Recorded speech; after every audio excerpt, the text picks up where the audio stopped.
Hello everyone and welcome to our first module on adrenergic drugs. So adrenergic drugs refers to drugs that bind to adrenergic receptors, and adrenergic receptors are the alpha and beta receptors used by the sympathetic nervous system. All of these are G-protein coupled receptors. I talk about their structure in detail in other videos. All these receptors bind catecholamines, and by catecholamines I mean either norepinephrine or epinephrine. So adrenergic drugs, through binding to adrenergic alpha and beta receptors, either amplify or block the sympathetic nervous system. The drugs that amplify the sympathetic nervous system are sometimes called sympathomimetic drugs, so you should know this term. Some of these drugs are direct activators of adrenergic receptors, so these drugs are norepinephrine receptor agonists. We'll talk about drugs like this in this video. And some of these drugs indirectly amplify the sympathetic nervous system. What they do is they block the reuptake of norepinephrine from synapses. This leads to more norepinephrine being present and therefore more activity at beta and alpha adrenergic receptors. In contrast, drugs that block adrenergic receptors are adrenergic antagonists or blockers. There are different subtypes like alpha and beta blockers, and we'll also talk about these in this video. So we're going to start by talking about drugs that activate adrenergic receptors, but before we can talk about specific drugs, we have to review in general the hemodynamic effects associated with activation of specific adrenergic receptor subtypes. Let's start by talking about alpha-1 receptors. So these are found on smooth muscle cells associated with arterioles in the circulation, and when they're activated, this leads to vasoconstriction.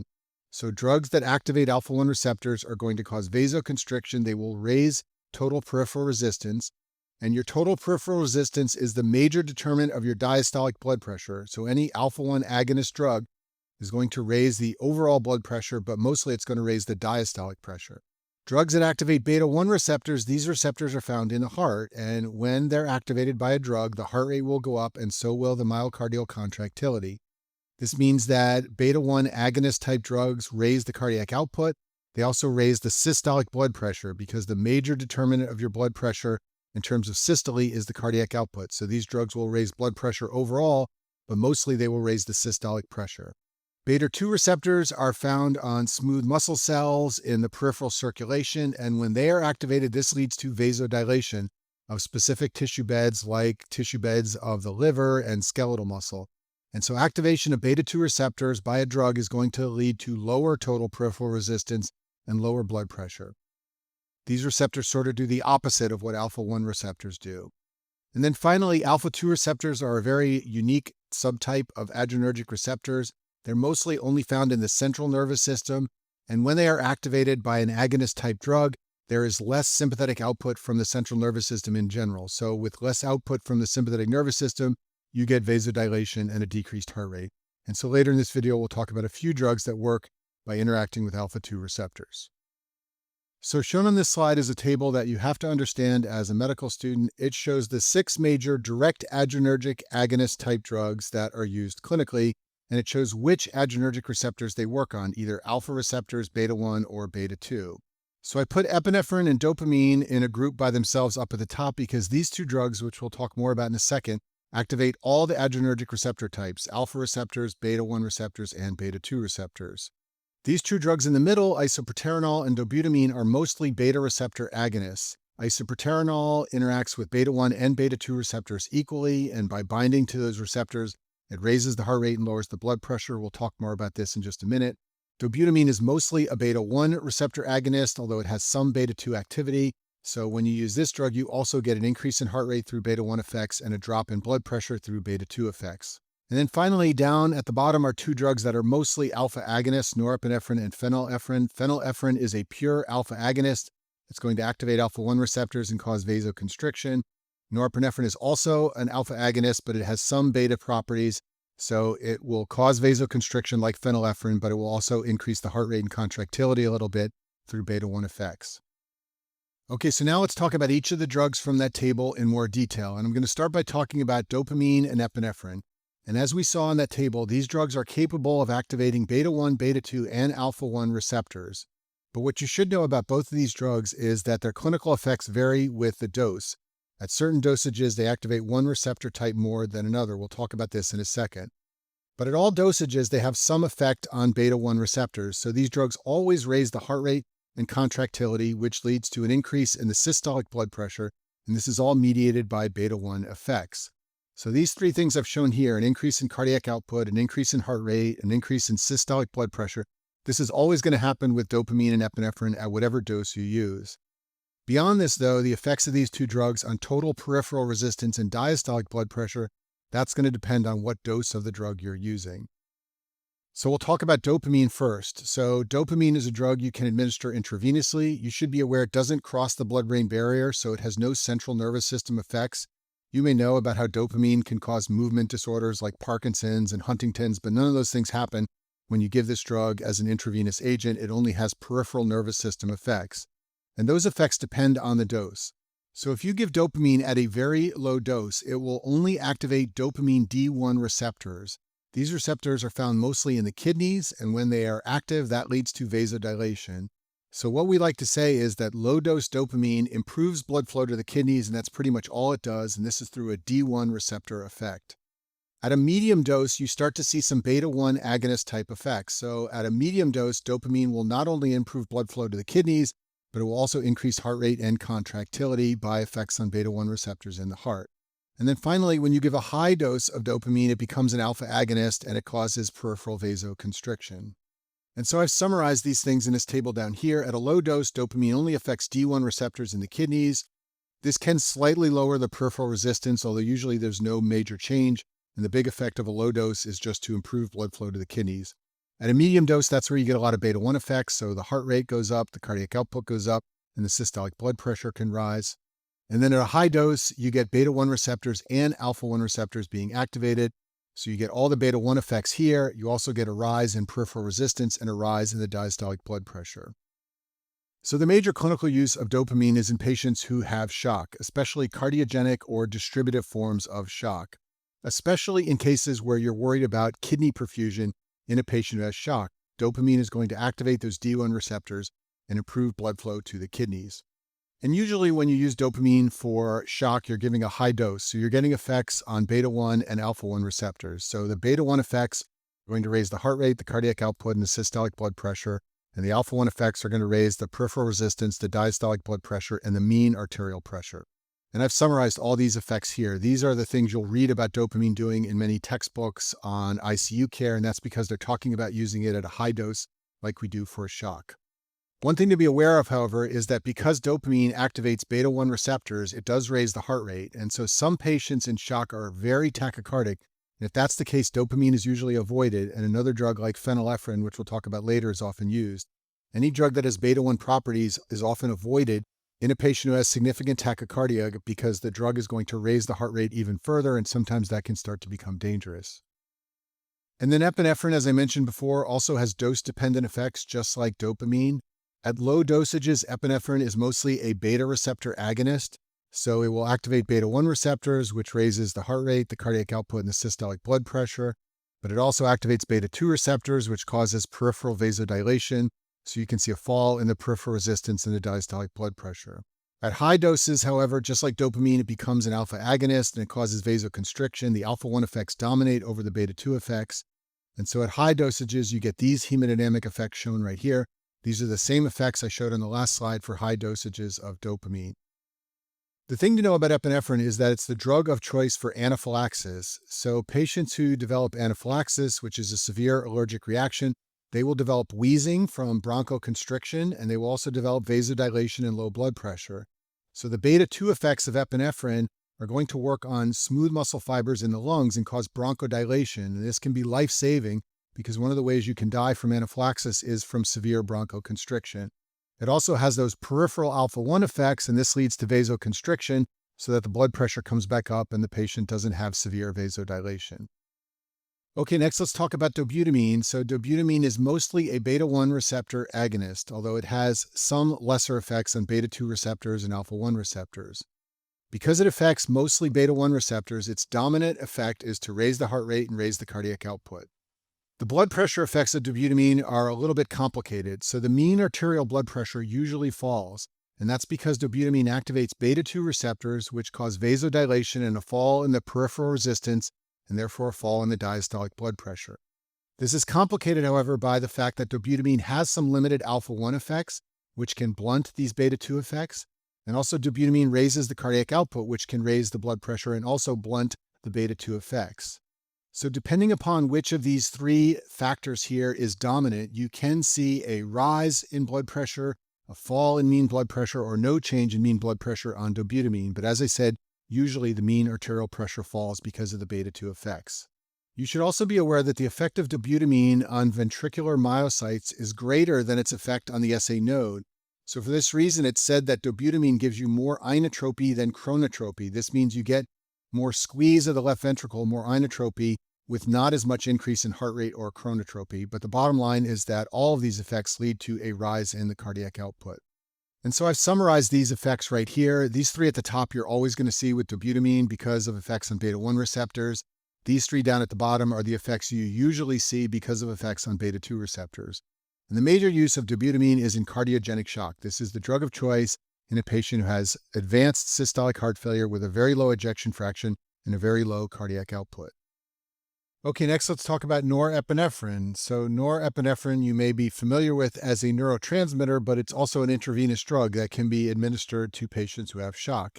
It's predominantly an alpha-1 agonist, although it also has some lesser effect on beta-1 receptors. And because its dominant effects are on alpha-1 receptors, the biggest thing that it does is raise the total peripheral resistance by causing vasoconstriction. This will increase the diastolic blood pressure and also raise the mean arterial pressure overall.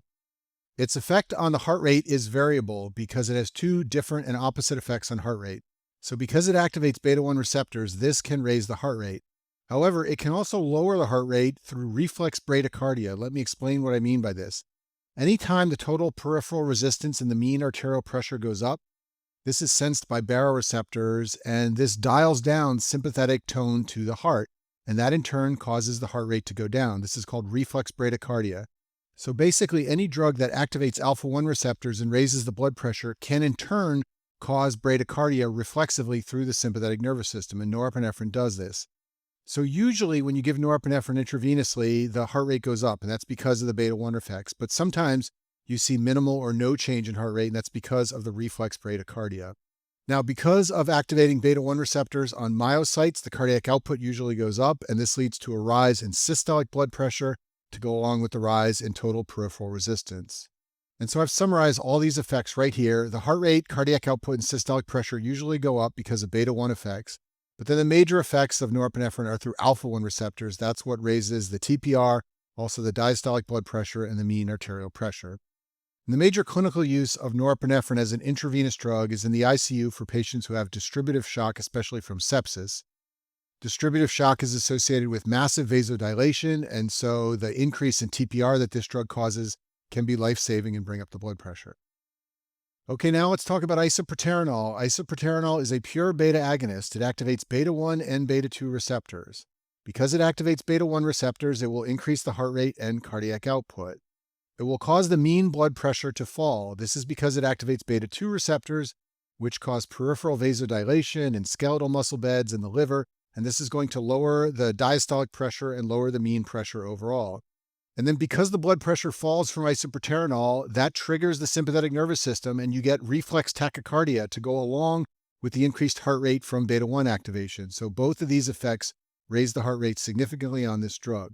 And then because the cardiac output goes up, the systolic blood pressure often rises. This is through those beta-1 effects and raising the cardiac output, raising the heart rate. The biggest thing to know about this drug, especially for USMLE exams, is that it can cause a major increase in the pulse pressure. So the pulse pressure is the difference between the systolic and diastolic pressures. And because isoproterenol has opposite effects on systolic and diastolic pressures, the pulse pressure, the difference between the two, can get very large. The systolic pressure can go up because the cardiac output is rising. The diastolic pressure can go down because of peripheral vasodilation from beta-2 receptors, and this makes the pulse pressure very high. And so I've summarized all these effects up here. Through beta-1 effects, the heart rate, the cardiac output, and the systolic pressure go up. Through beta-2 effects, the peripheral resistance goes down along with the diastolic blood pressure and the mean arterial pressure. And isoproterenol is a drug that you will very rarely ever see used clinically. The main place where it's used is in the electrophysiology lab when you're studying patients who have arrhythmias. They will try to provoke those arrhythmias by giving isoproterenol. But outside of this use, you'll almost never see a patient on this drug in the ICU or as an outpatient or whatever. Okay, and then our last major direct adrenergic agonist drug that we'll talk about is phenylephrine. Phenylephrine is an alpha agonist. It will activate alpha-1 receptors. This is going to cause vasoconstriction and raise the peripheral resistance, and that in turn will raise the diastolic blood pressure and also the mean arterial pressure overall. And then, as we've already discussed with some of these other drugs, when the mean arterial pressure goes up, you get a reflex bradycardia mediated through the sympathetic nervous system. And so these effects are going to conspire to cause the cardiac output to fall. First of all, you're going to have a reflex bradycardia, and that will lower the cardiac output. But also, when the peripheral resistance goes up, that's more afterload in the left ventricle. And so that also is going to lower the cardiac output. And so I've summarized these effects here. You see a fall in heart rate and cardiac output and systolic blood pressure. All of this is due to reflex bradycardia and the increase in afterload on the left ventricle. But then the major beneficial effect of this drug, and the reason we use it, is because it raises the TPR through alpha-1 activation. That's going to raise the diastolic blood pressure and the mean arterial pressure overall. And then some of the clinical uses of phenylephrine I've listed on this slide. A big one is distributive shock, like from sepsis, especially when the heart rate is high. Remember what we just talked about? Phenylephrine causes reflex bradycardia and lowers the heart rate.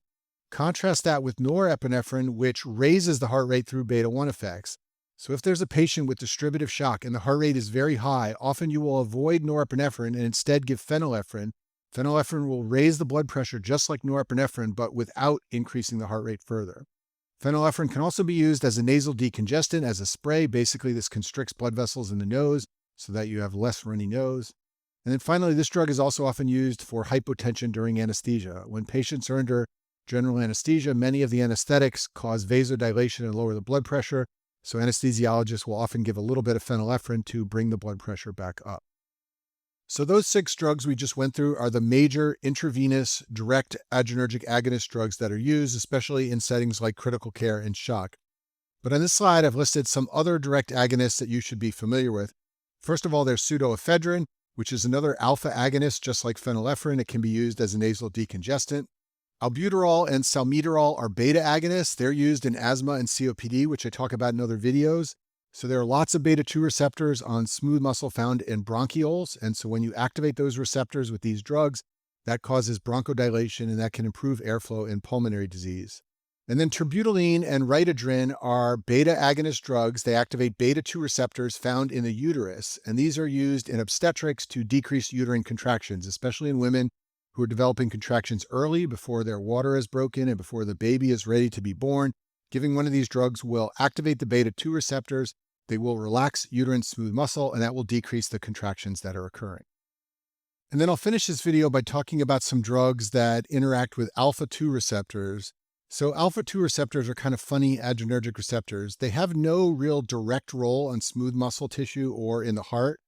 But what they are important for is negative feedback at synapses in the central nervous system, meaning inside the brain, and the brainstem, and the spinal cord.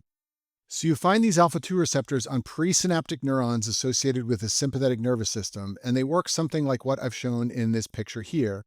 So if you have a neuron in the central nervous system that releases norepinephrine, that norepinephrine feeds back onto alpha-2 receptors to provide negative feedback and stop the release of more norepinephrine.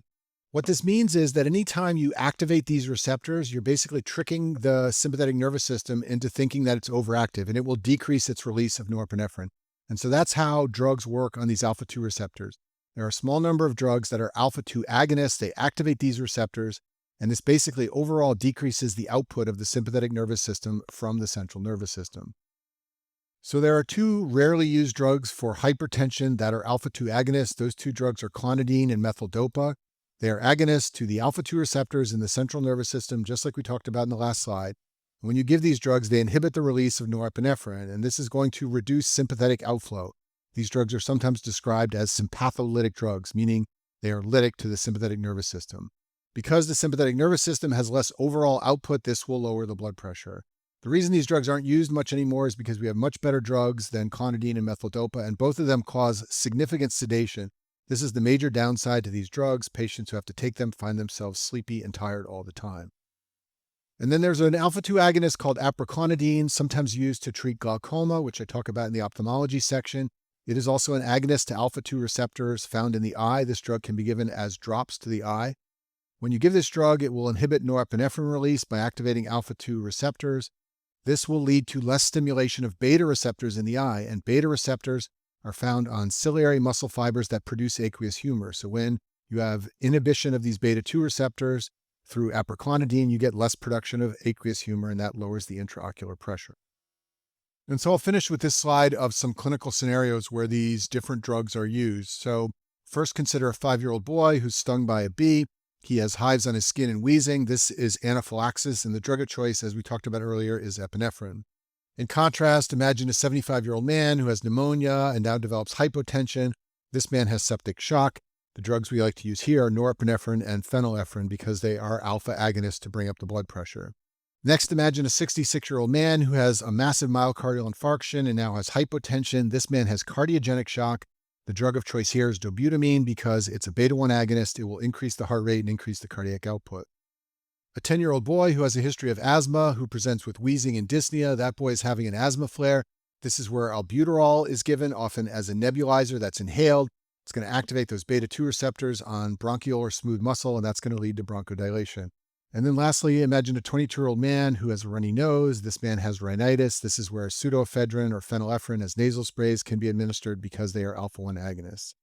And so the best way to understand all these drugs now and keep them straight in your mind is to go do the questions associated with this video.